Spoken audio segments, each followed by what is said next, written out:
ముందుగా మన నత్తి సామ్రాజ్యాధిపతి మాజీ ముఖ్యమంత్రి వైఎస్ జగన్మోహన్ రెడ్డి గారికి నేను ఒక విషయం అడగాలనుకుంటున్నా. నువ్వు ఒక రాష్ట్రానికి గత 5 ఏళ్లలో ముఖ్యమంత్రిగా పనిచేసావు అనే విషయం మర్చిపోతున్నట్టున్నావు, సరేనా?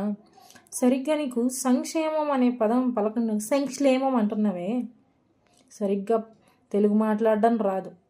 ఎప్పుడు చూడు పక్కోళ్ళ పర్సనల్ లైఫ్ మీద అటాక్ చేయడం, వాళ్ళ ఇంట్లో వాళ్ళ గురించి మాట్లాడడం తప్ప ఇంకేం రాదు.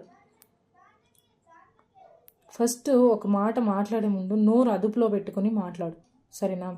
ఈసారి నీకు 11 వచ్చాయేమో, నెక్స్ట్ 11 పక్కలు ఇంకొకటి లేకుండా చేస్తారు. జాగ్రత్త. నోరు మాట్లాడే ముందు అదుపులో పెట్టుకొని మాట్లాడు.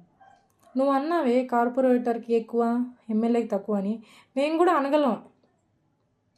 ఏంటానా? ఏం గ్యాప్ తీసుకోమాక, నేను చెప్పేస్తా. శుక్రవారం 11 గంటలకి ఎక్కువ, తెల్లవారుజాము 3 గంటలకు తక్కువ. కానీ ఇవన్నీ మేము మాట్లాడడం బికాస్ ఆఫ్ మా నాయకుడు నేర్పించిన సంస్కారం లాంటిది. అర్థమైందా? నోరు మాట్లాడే ముందు అదుపులో పెట్టుకొని జాగ్రత్తగా మాట్లాడు, లేదా ఉన్నారుగా మా వీర మహిళలు, నాలుగు చీరేస్తారు.